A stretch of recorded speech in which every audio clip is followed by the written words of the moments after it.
Like-minded people.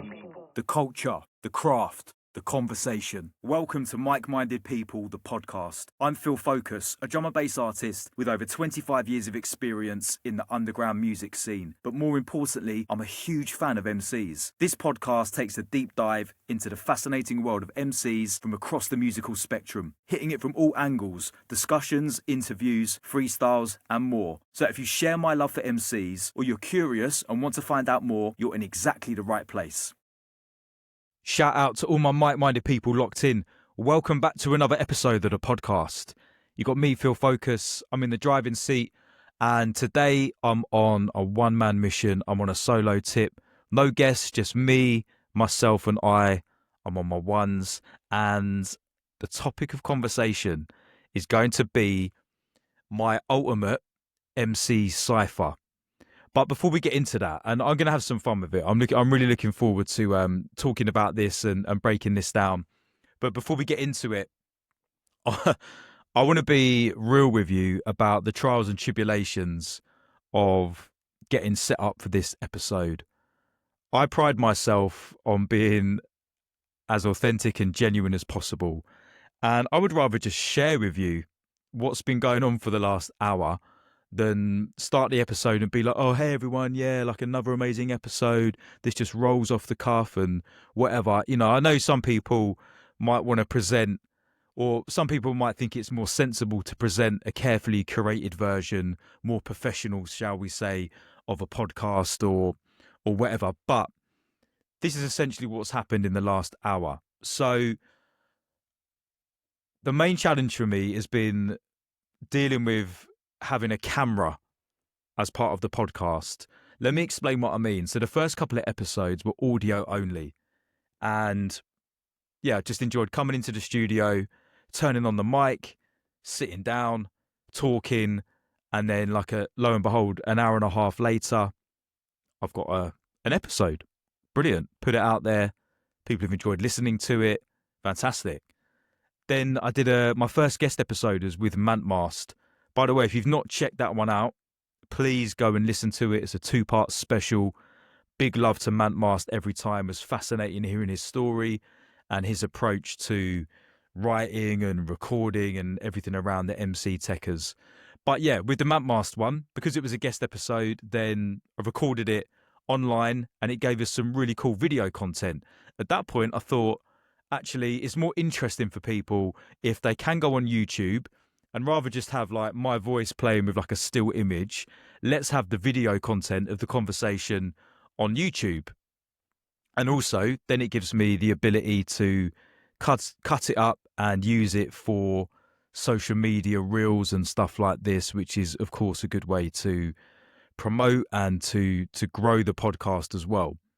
So then I thought, I really need to have video footage of all the episodes moving forwards, even the solo ones, because A, I want some consistency, and B, it's going to be a bit boring if I have like guest episodes where there's video footage and then it's like the solo ones where I'm presenting it myself, that there's no footage. So anyway, I'm sure you understand what I mean. I'm over explaining it now. But then it introduced this whole new thing into my podcast world of like, oh, I'm filming it now, so do I have the camera right in front of me? Do I look straight into the camera? Do I do this? Do I do that? Is the lighting right? Is all these different factors, and it started to really piss me off because that's not the essence of what this is all about. This is a conversation. Yes, I think it's good to have it on YouTube for the reasons that I've just said. And then I had a little internal struggle going on for about half an hour where I was pissing about with the camera and just changing all this stuff, and it was starting to really wind me up. And then I realised, and this is the whole point of me, this is just completely off the cuff intro, this is why I'm sharing this, because I realised that there are no rules to this. I don't have to do this in a certain podcaster type way. And I tell you one thing I'm not trying to be is like a generic YouTube host. So to me, it just didn't feel great, like talking into the camera. It was just affecting, like, I just felt like less relaxed, and I'm not trying to present this like some kind of video. Do you know what I mean? And it's like, oh, hey guys, yeah, welcome to the podcast. And I'm just staring at the camera. It just didn't feel like it was going to be an organic style episode. And that's the most important thing to me. Like I said at the beginning, authentic, genuine. That's how I want it to be, whether it's me on my own or with a guest.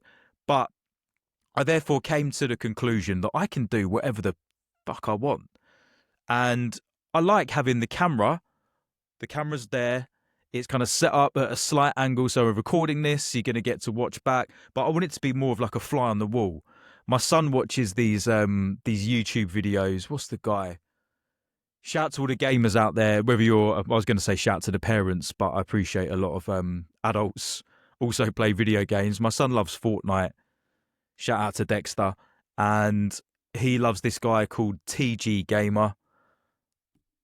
I'm going to refrain from commenting what I think of TG Gamer, but big him up. I mean, at the end of the day, right, this guy is obviously smashing it online. He seems to be a big man in the game.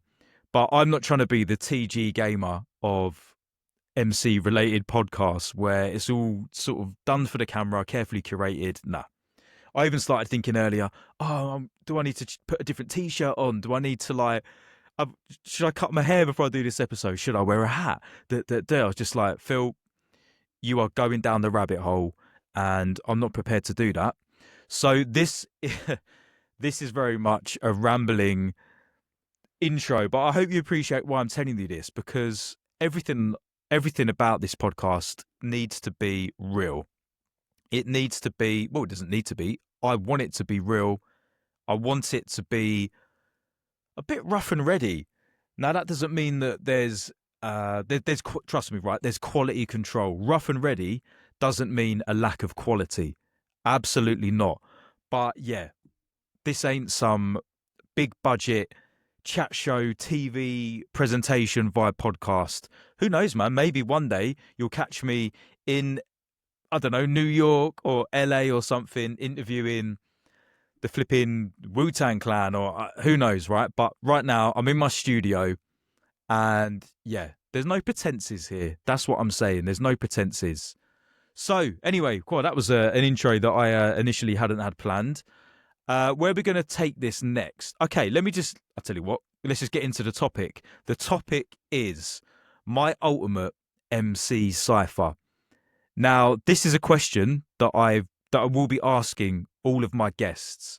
I asked it to Mantmast, and you do need to go and listen to that episode, because Mantmast's answer was it really made me laugh. There's a reason why I found it humorous, and you need to go and listen to that episode, and you'll see exactly why I found it quite funny, what he said. There's a certain MC included in his dream top 5 ultimate Cypher that made me chuckle. So big up, Mantmast.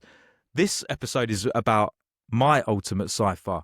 So guests that are going to come on in the future, and by the way, did I say this earlier? I can't remember now. I've got some sick guests lined up, and I've created a spreadsheet of people that I want to get on the show, and I'll make it happen. Trust me. But yeah, this is my ultimate dream Cypher. Before I get into it, I want to, how can I phrase this? I don't want to assume that everyone listening to this necessarily knows what a Cypher is. And again, this podcast I want it to be inclusive. Yes, it is, to a degree, it's kind of underground, it's MC culture. I don't want to assume that everyone listening to this or watching it knows MC-based terminology. This is kind of still, whilst MCs are out there in popular culture, maybe some of the terminology we use or some of the things we talk about, there's still there's vernacular, there's vocab that might not necessarily mean something to a person that's only just discovered the world of MCing or just stumbled across this podcast. So I want to break down initially what the word Cypher even means, keeping this inclusive, not trying to make it some elitist thing where you've got to know what the MC techie vocab is, otherwise you're not part of the crew. No, not at all. So I'm almost imagining, as I'm saying this, how would I describe to my dad what a Cypher is? To be fair, right, my dad, he might even surprise me. He's 80 and he knows about Stormzy and he knows about certain other MCs. He's listened to a few of my bits and pieces as well. So yeah, if I was explaining it to the uninitiated, I would say a cypher, it really stems from the world of the early days of hip hop, like late 70s or certainly getting into the 80s. So a cypher, and I believe that the word cypher, I've not looked this up because one thing I'm not really looking to do is spend hours kind of like researching things for the podcast. I'm just doing this off the head top and talking, as it comes out my mouth. But yeah, a cypher, I think it means circle. In my head anyway, I think it means circle.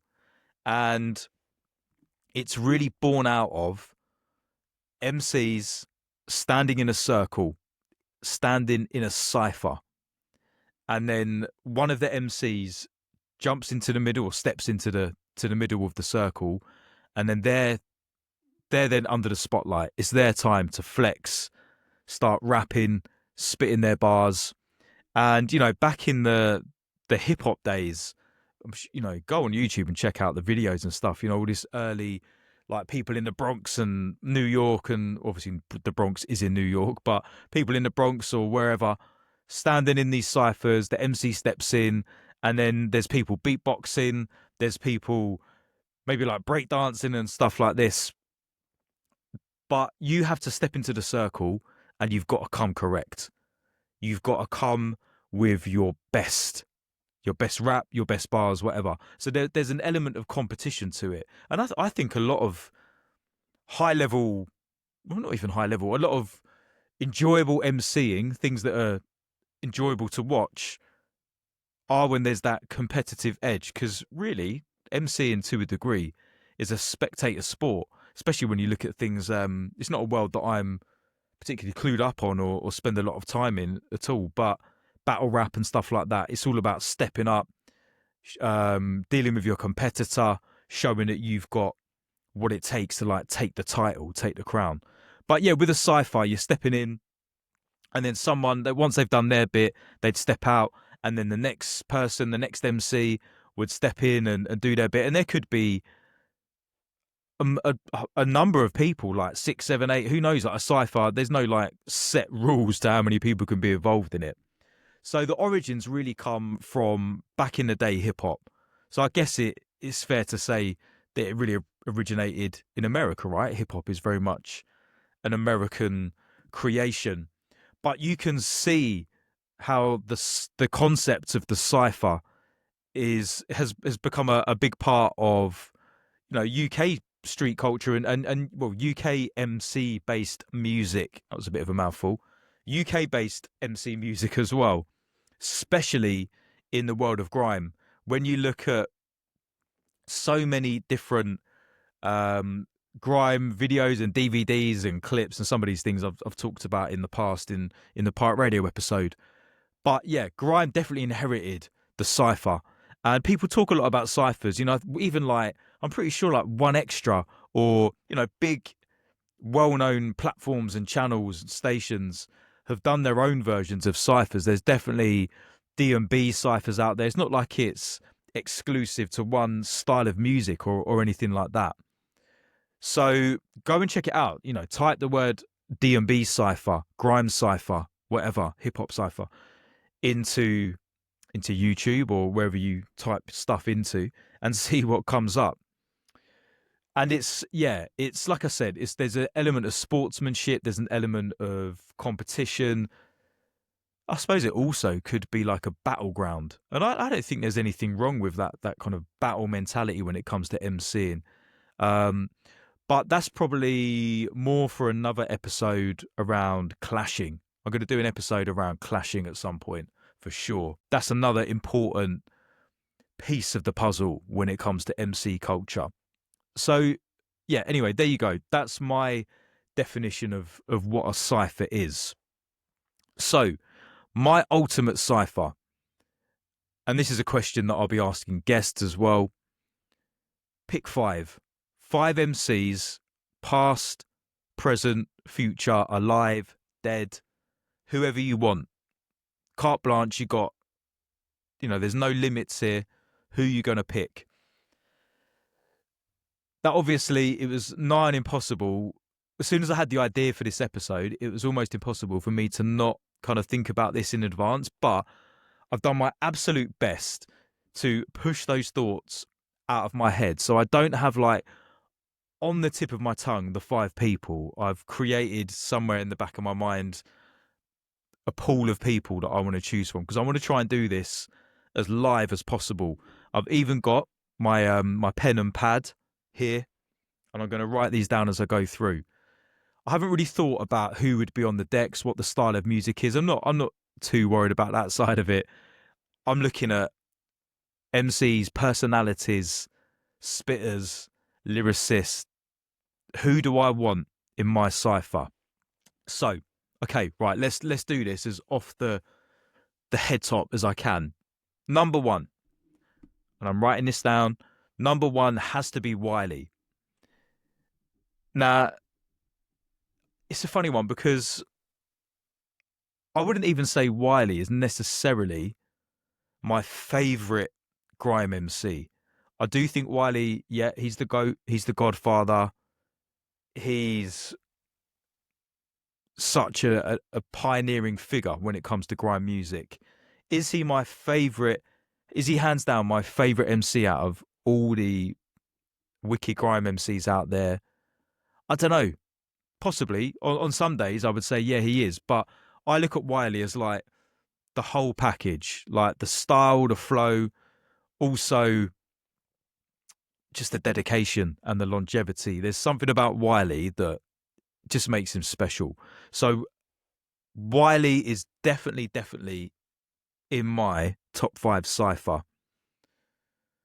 Now, when I was trying to think of who else would potentially be in it. I suppose to make this easy for myself, I've tried to split this into categories. So I was thinking, okay, from the grime side of things, there's obviously going to be at least one grime person, in this cypher. I'm a big Skepta fan. Actually, anyone watching this on YouTube, got my Skepta Dizzy, Kano and Wiley t-shirt on. Skepta's up there. Skepta could easily go in this. And when it comes to that, just that flow and that clarity of voice and that tone, Skepta's there. Gets could easily be in it as well. That more skippy kind of vibe. But yeah, I'm going with Wiley. So number 1 is Wiley. Now, who am I going to go for number 2? My ultimate cypher. I'm still going to stick. I don't want to get too locked into are they from the UK? Are they from the US? Are they from here, there, wherever? But I'm sticking with the UK for now. I'm one of these people that likes to. I find it easier to. I'm going to say the word compartmentalize. I don't know if that is the most accurate word, but I find it easier to sort of categorize things to help me pick. I'm a Libra, born in October, and I often get too bogged down in weighing up choices and things like this. If you haven't guessed by now, I do sometimes overthink things as well. It's a strength and a weakness. So yeah, I'm going to go for another MC from the UK. And actually this one is pretty much a no-brainer for me because I've seen him live 3 times, twice. Definitely seen him live twice, maybe 3 times. Absolutely mashed up the Scala with a full live band performing one of the most classic UK hip-hop albums of all time. I'm not going to say who he is yet. If anyone's almost wants to play this game with me and see if they can guess who I'm going to say, he's got such a character. He is such a character, such a big personality, been repping the UK for a long time. And he can kind of switch it up. Obviously he's got the hip hop rap flow is there, and that's what he's known for. But he can go into double time. He's been known to spit over 140 beats, and he's just got a certain I don't know what the word is, man. Certain flexibility to his flow, elasticity, where it's not like super tight and rigid. It's just got this elasticity to it, and he can bring in different elements. So my second choice is UK legend Skinny Man. And the album I'm talking about, when I said about he's made a legendary classic UK hip hop album, is of course Council State of Mind. I think I might also do an episode talking about legendary MC albums. But yeah, Council State of Mind by Skinny Man is an absolutely incredible album. It tells a story. And that was the cool thing.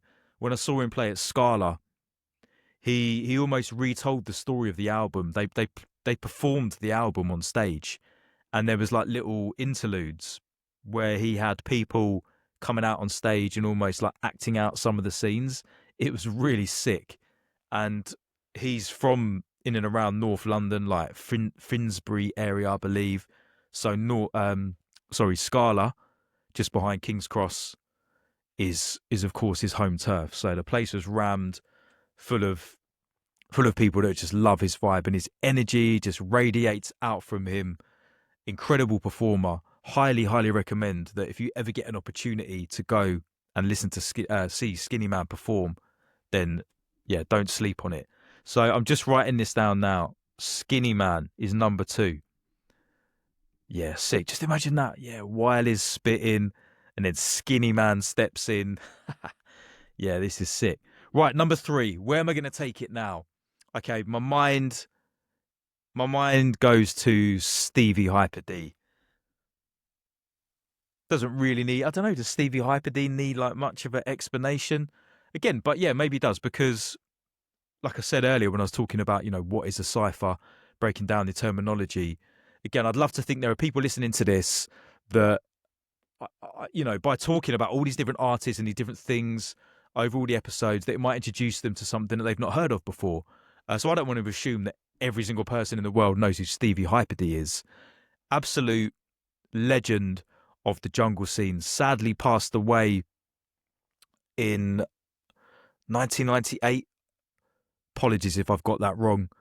I'm pretty certain it was 1998.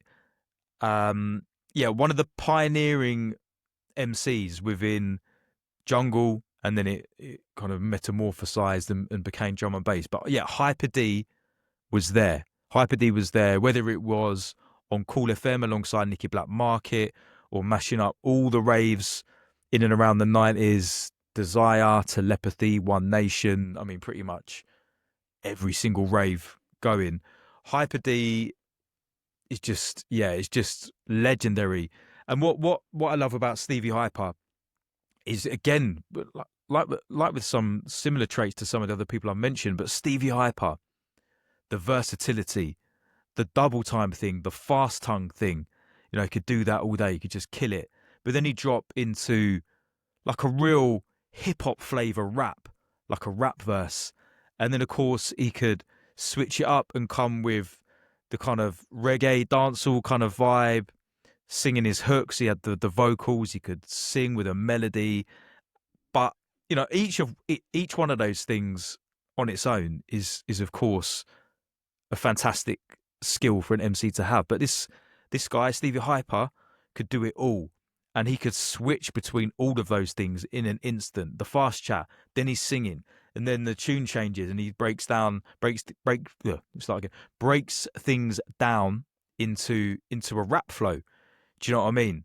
So yeah, Stevie Hyper has to be in my ultimate cipher. Okay, let me just write this down.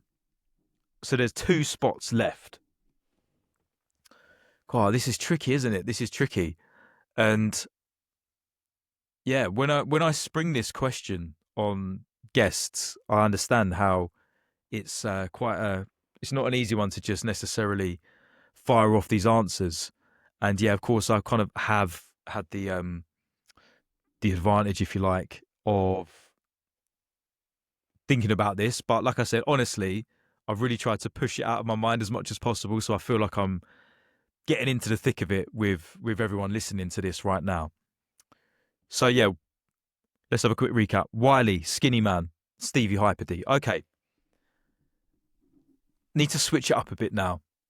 I feel like I need someone that comes away not like they're not really a rapper, not really hip hop or jungle D&B. I feel like I need to throw in something gritty. I feel like I need that dancehall, that kind of yard bashment flavor to really shake things up a bit. And that could come from a few different people. Oh, this is going to be tricky for me. I'm going to end up really deliberating over this. That could come from, right, it could be like an OG Jamaican artist. And I'm drawn towards saying Bounty Killer. But also that kind of that flavor and that role of the more bashment kind of flavor could also be played by someone from the UK. And do you know what? One of the people that I think does this style and flow best is Rico, aka Rico Dan, grime legend, Roll Deep crew, you know, and etc. etc. All these other things, you know, worked with a whole heap of different artists. Rico smashes it on that level. And yeah, there's something that sounds so sick about that kind of bashment dancehall vibe over a 140 beat. But really, in my opinion, even though I think when you look at the music he's made, I don't think he's done like a full-on dancehall tune. It's more over like grime and dubstep beats. But Rico, in my eyes, is a dancehall artist as much as he is an MC. So I go with Rico. But then, mate, then you've got these other people that do this style so well. I'm thinking Killer P and Ira. Ira is, yeah, he's up there for me. Ira is sick. Okay, I'm going to have to make a decision here. Or do I just put two people in? I'm going to have to choose. I feel like I need to narrow it down. Ira, Rico, or Bounty Killer. Oh, that's a tricky one, isn't it? So I'm thinking like just imagine the Cypher's kicking off. Who is going to make me really want to push my gun finger up in the air when they come in with a mad flow, mad voice? It's Bounty Killer. It's got to be because do you know what? Then I've just thought, as I was about to say, Bounty Killer will come in with that deep roughness. You know, it's just going to sound heavy. And then I thought, what about Flowdan? Flowdan, how could I forget about Flowdan? Just reminded me talking about the deep voice delivery. Flowdan could do that as well. Nah, I'm gonna stick with Bounty Killer. So I'm writing this down because once my list is down, then yeah, that's what I'm gonna stick with it. He says until I change my mind in about half an hour after I've done the podcast. Maybe what I should do is laminate this list and then it's set in stone. Right, Bounty Killer. Yeah, man, that's gonna be sick. So I've got one space left in my dream side. As you can tell, I am taking this quite seriously. I'm giving myself the luxury of this time to just really get into it and dissect it and pull it apart. So the last spot needs to be someone with a crazy kind of vibe, just to really flip it up. Because, like, you know, for every person that I've mentioned, there are 2 or 3 or 4 other people that could kind of fulfill the role that they have or got like a similar vibe or flavour. So I need someone that just got some mad uniqueness to them. There's 2 MCs that I fell in love with in the early 90s sort of hip-hop era when I was buying CDs and exploring hip-hop and just thinking, wow, who the hell are these 2? So, Busta Rhymes and Old Dirty Bastard, ODB from Wu-Tang Clan. Okay, how am I going to decide? So let's start with Busta. Busta's first album is just incredible. Like I love it so much I can't even remember what it's called now. What's the flipping The Coming? That's what it's called, The Coming.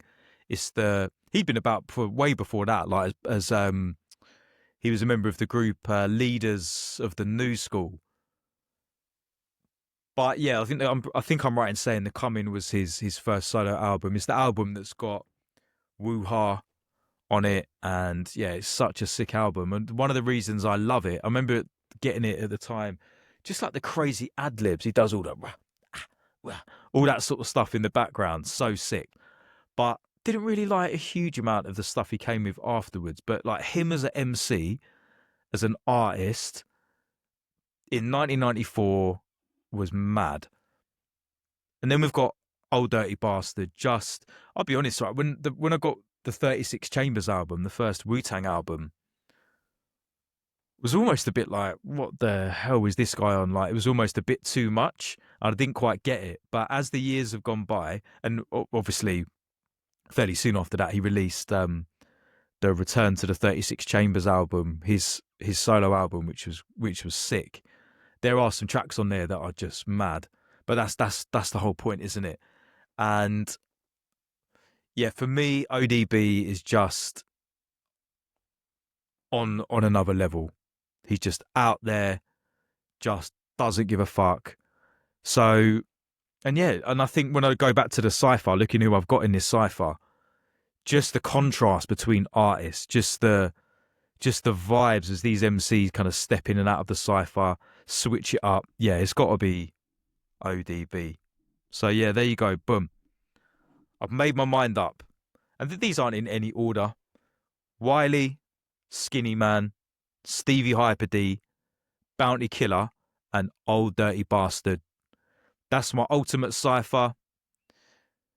Yeah, that feels good. That feels good. And I think what would be sick, I could take this a level further by saying like the DJs that would be on the ultimate Cypher. But I'm not, do you know what? I'm not even really that bothered who's on the decks, as long as they're playing beats that these guys get a chance to really flex over. So yeah, there's going to be some, because that'd be the sick thing, right? Imagine like Bounty Killer over some Jungle or some D&B. Obviously, you've kind of heard Bounty Killer on Jungle Track because he was like sampled to absolute hell back in the 90s. But imagine like a newer D&B track, for instance, or grime track, you know, with Bounty Killer cutting in with Wiley, and then Hyper D comes in with a chat, and yeah, I'm starting to lose the plot now, going into like proper geek mode. But there you go. That's my ultimate Cypher. I want to keep this episode a bit shorter, a bit sweeter. One thing I want to say is this before I wrap things up. I want to hear what your ultimate Cypher is. So reaching out to the listeners, because I said from inception, I want to make this interactive. I want people to engage, build a bit of a mic-minded people community. So hit me up. It's easy to get hold of me. Go on Instagram at mic-minded people, and you can DM on there. Obviously, you can comment under when I put this episode out. You could also leave a comment underneath. And email me. Email feels quite old school these days, doesn't it? It's almost like email, whilst it obviously is like the digital version of sending a letter, it almost feels like it's become as old school as letters used to be back in the day. I have to get the fax machine out next. But yeah, send me an email, hello@mikemindedpeople.com. So just hit me up. Let me know, what would your ultimate Cypher be?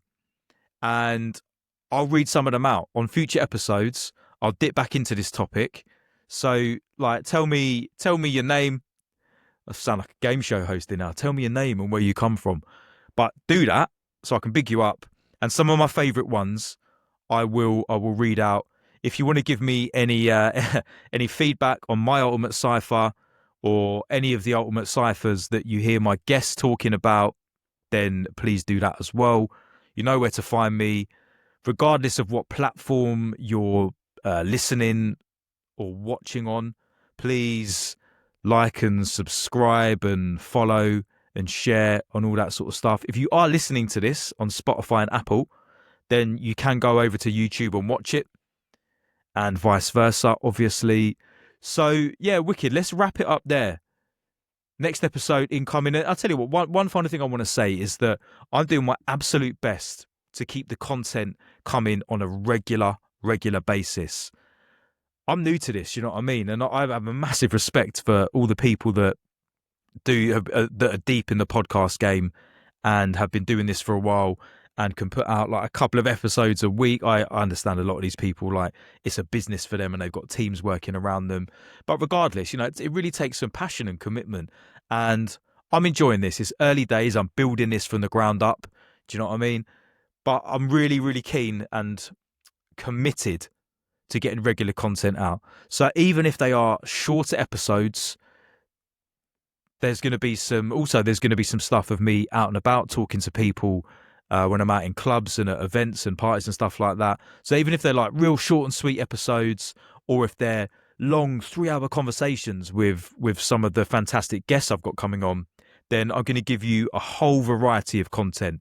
So yeah, man, thanks for your support. And look, beyond all of that stuff, just keep listening, keep enjoying the podcast, because that's what it's all about. Hit me up, engage, do all that good stuff. And until next time, I'm out.